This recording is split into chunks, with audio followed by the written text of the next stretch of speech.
Bismillahirrahmanirrahim. Assalamualaikum warahmatullahi wabarakatuh. Alhamdulillahirrahmanirrahim. Wassalatu wassalamu ala rasulillah wa ala alihi wa sahbihi wasallam. Baik, Alhamdulillah, untuk materi pada kegiatan kita, kegiatan LDK, latihan dasar kepemimpinan, saya diamanahkan untuk menyampaikan materi tentang kepemimpinan dan keorganisasian. Sekalipun pada saat ini kita masih berada dalam kondisi pandemi, namun tidak mengurangi dalam hal melaksanakan kegiatan-kegiatan sekolah, termasuk yang kita laksanakan pada saat sekarang ini adalah latihan dasar kepemimpinan secara online. Mudah-mudahan semangat dan kreativitas Anda semua tetap berjalan dengan baik dan selalu diberikan kesehatan. Baik, kita langsung saja bagaimana itu kepemimpinan dan keorganisasian itu. Kita lanjut. Di sini pengertian kepemimpinan. Jadi sebelum mengenal masalah kepemimpinan, kita dulu lihat pengertian dalam hal kepemimpinan itu. Kepemimpinan adalah suatu kemampuan atau kekuatan pada diri seseorang guna mempengaruhi orang lain dalam pekerjaan, bertujuan untuk mencapai target organisasi yang sudah ditentukan. Sementara pengertian pemimpin ialah seseorang yang diberi kepercayaan sebagai ketua atau kepala dalam sistem di sebuah organisasi atau perusahaan. Ini pengertian dalam hal kepemimpinan. Baik, kita lanjut. Tujuan kepemimpinan. Tentu ada tujuan dalam hal memimpin. Satu, sarana untuk mencapai tujuan. Kepemimpinan ialah sarana penting guna mencapai tujuan dengan melihat apakah tujuan tergapai atau tidaknya. Dengan cara mencapai tujuan itu, maka dari itu kita dapat mengetahui jiwa kepemimpinan terhadap orang tersebut. 2.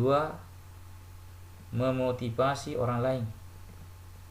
Tujuan kepemimpinan adalah guna membantu orang lain menjadi termotivasi, mempertahankan serta meningkatkan motivasi di dalam diri mereka.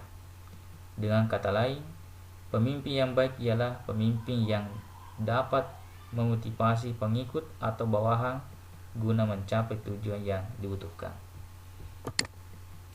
Selanjutnya, fungsi kepemimpinan. 1. Fungsi administratif. Ini yang 1. Pengadaan formula kebijakan administrasi di dalam sebuah organisasi serta menyediakan semua fasilitasnya. 2. Fungsi sebagai top manajemen. Pemimpin dalam proses aktivitas pembuatan planning, organizing, staffing, directing, coordinating, serta controlling. Ini semua harus dikuasai oleh seorang pemimpin. Sebagai fungsi kepemimpinan. Selanjutnya, berikut adalah fungsi kepemimpinan menurut Hadari Nawawi. 1. Fungsi instruktif. 2. Fungsi konsultatif. 3. Fungsi partisipasi. 4. Fungsi delegasi. Dan yang kelima adalah fungsi pengendalian. Dalam hal ini, fungsi instruktif berperan sebagai komunikator yang menentukan apa atau isi perintah, bagaimana cara melakukan, bila mana, waktu pelaksanaan, serta di mana tempat mengerjakan, atau menimbulkan keputusan yang bisa diwujudkan secara lancar. Dengan kata lain, fungsi orang yang dipimpin hanyalah bagi yang melakukan perintah pimpinan. Ini fungsi instruktif. Kemudian tadi fungsi konsultatif. Ya. Pemimpin memakai fungsi konsultatif sebagai cara berkomunikasi dua arah dalam upaya menetapkan suatu keputusan yang membutuhkan pertimbangan serta konsultasi dari orang yang dipimpinnya. Ini fungsi konsultatif. Yang ketiga, fungsi partisipasi. Pemimpin dapat melibatkan anggotanya dalam proses pengambilan keputusan ataupun dalam pelaksanaannya. Ini fungsi partisipasi. Sedangkan fungsi delegasi, pemimpin bisa melibatkan wewenangnya kepada orang lain. Ya, seperti membuat serta menetapkan keputusan. Fungsi delegasi ialah bentuk kepercayaan seorang pemimpin pada seseorang yang diberikan pelimpahan wewenang guna bertanggung jawab. Ini fungsi delegasi, ada yang dipercayakan betul-betul dipercaya sehingga juga bisa memberikan keputusan. Kemudian fungsi pengendalian. Pemimpin dapat melakukan bimbingan, pengarahan, koordinasi, serta pengawasan pada kegiatan para anggotanya. Ini fungsi pengendalian. Ini tuh menurut Hadari Nawawi. Selanjutnya, ini contoh kepemimpinan. Menginspirasi dan memotivasi. Ya. Jadi ini dalam hal kepemimpinan ini harus mampu menginspirasi dan memotivasi. Pemimpin yang hebat menciptakan proyeksi masa depan. Dia akan memberikan gambaran masa depan yang jelas serta menarik, memotivasi orang lain supaya bisa meraihnya. Ini menginspirasi. 2. Mempunyai integritas dan kejujuran tinggi. Ya. Kepemimpinan juga mencakup integritas serta kejujuran yang tinggi. Lakukan apa yang pernah Anda katakan, serta mereka akan melakukan hal yang sama, sehingga apa yang pernah dikatakan dan bisa dilakukannya. Ini pemimpin yang luar biasa. Kemudian yang ketiga adalah pelajari dan selesaikan masalahnya. Ya, tentu ada masalah dalam kepemimpinan. Seorang pemimpin direkrut, dilatih, serta dipilih guna menyelesaikan masalah serta mencari peluang pasar. Tak hanya kecerdasan yang dibutuhkan, namun kemampuan menganalisa yang baik serta skill yang tidak dipunyai oleh rekan lainnya. Ini harus dimiliki seorang pemimpin. Kemudian yang keempat, bekerja supaya hasilnya tercapai. Ini yang kita idamkan sebagai seorang pemimpin, bekerja supaya hasilnya tercapai. Ya, beberapa orang biasanya hanya menonton di belakang serta melihat prosesnya. Tapi seorang leader atau pemimpin yang baik akan terjun bersama timnya supaya tujuan organisasi tercapai dengan baik. Kemudian yang kelima, komunikasi yang bagus. Komunikasi yang bagus, ini tetap harus betul-betul baik dalam hal kepemimpinan itu.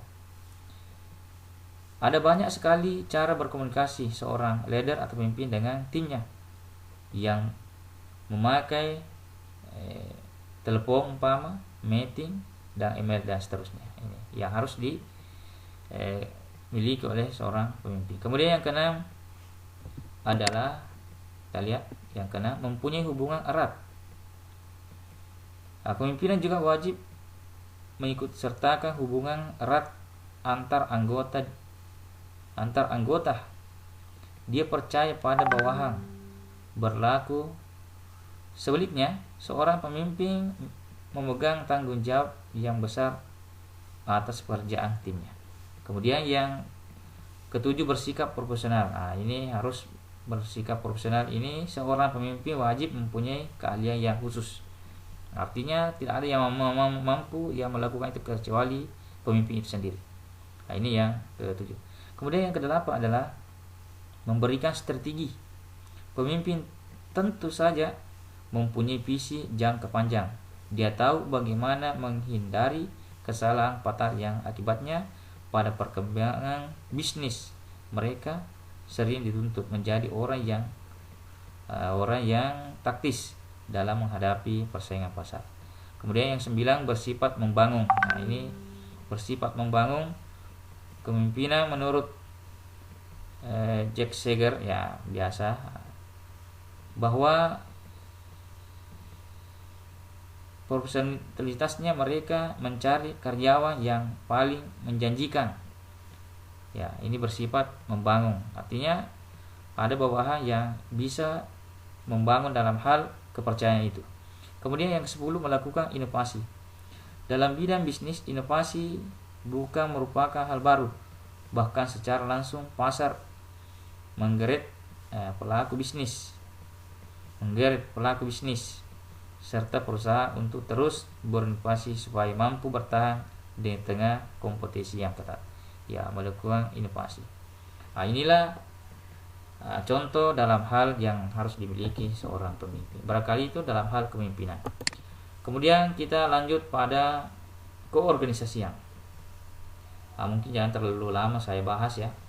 Ya, secara garis besarnya pengertian organisasi adalah apabila kita jumpai adanya sekelompok orang yang bekerja sama untuk sesuatu tujuan, walaupun kelompok itu hanya terdiri dari 2 orang atau lebih, maka kita dapatilah dasar psikis daripada suatu organisasi beserta prinsip yang harus melandasi setiap usaha kerjasama. Bentuk setiap kerjasama manusia untuk mencapai tujuan bersama. Keorganisasian. Selanjutnya, secara umum dan elementer dapat disimpulkan bahwa unsur-unsur dasar daripada organisasi adalah adanya 2 orang atau lebih, adanya maksud untuk kerjasama, adanya pengaturan hubungan, adanya tujuan yang hendak dicapai. Kemudian selanjutnya yang kedua, hakikat organisasi.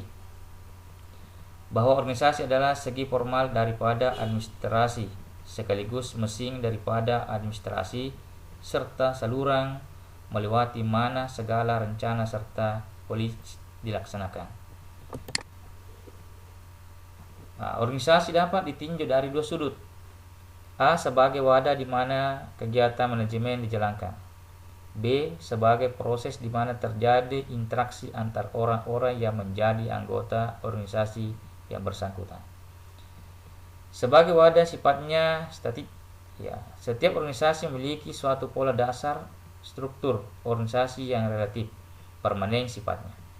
Sebagai proses memperhatikan dan menyoroti interaksi antar orang anggota organisasi itu, sehingga proses ini menimbulkan pendapat adanya 2 macam hubungan dalam organisasi, yaitu hubungan formal, B. Hubungan informal. Segi formal daripada organisasi didasarkan atas hubungan yang rasional. Segi informal daripada organisasi didasarkan atas hubungan yang irasional dan emosional. Kita lanjut. 3. Asas-asas organisasi. Para ahli dalam membahas organisasi sering memusatkan perhatian pada prinsip-prinsip umum atau asas-asas daripada organisasi. 2 asas fundamental daripada organisasi yaitu asas koordinasi, asas hierarki. Nah, ini. Asas koordinasi pengelompokan tugas-tugas sehubungan dibentuknya unit-unit dalam organisasi, biro-biro, bagian-bagian, direktorat, seksi-seksi dan lain-lain. Asas hierarki, suatu rangkaian anak tangga daripada pembatasan wewenang dan tugas masing-masing tingkatan, derajat tinggi rendah dari wewenang, tugas, kewajiban serta tanggung jawab. Nah, ini semua dalam hal bentuk asas-asas. Selanjutnya, saya memberikan contoh pada kegiatan pembentukan organisasi umpama di sekolah.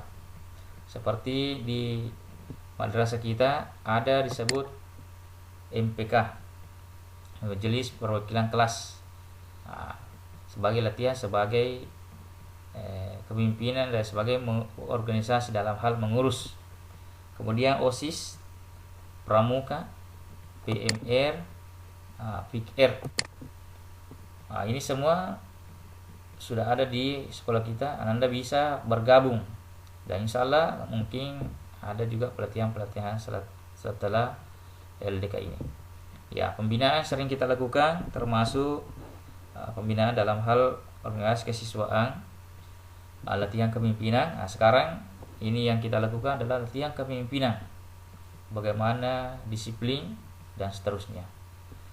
Kegiatan ekstrakurikuler ya, banyak sekali dalam hal di sekolah kita, kegiatan-kegiatan ekstrakurikuler termasuk drum band, ya,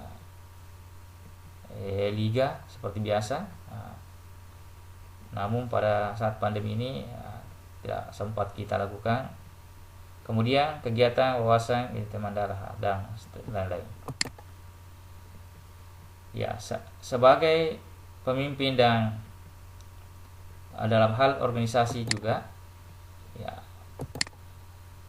seorang harus memiliki kecerdasan spiritual, ya, disebut olah hati untuk memperteguh keimanan dan ketakwaan. Kecerdasan intelektual, pola pikir untuk membangun kompetensi dan kemandirian ilmu, pengetahuan dan teknologi. Kecerdasan emosional, olah rasa untuk meningkatkan sensitivitas, daya apresiasi, daya kreasi, serta daya ekspresi seni dan budaya. Kemudian kecerdasan kinestetis, olahraga, untuk meningkatkan kesehatan, kebugaran, daya tahan, kesigapan fisik dan keterampilan kinestetis.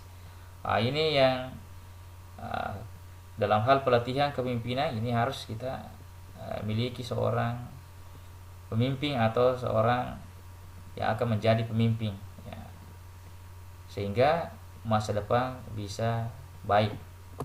Kemudian selanjutnya,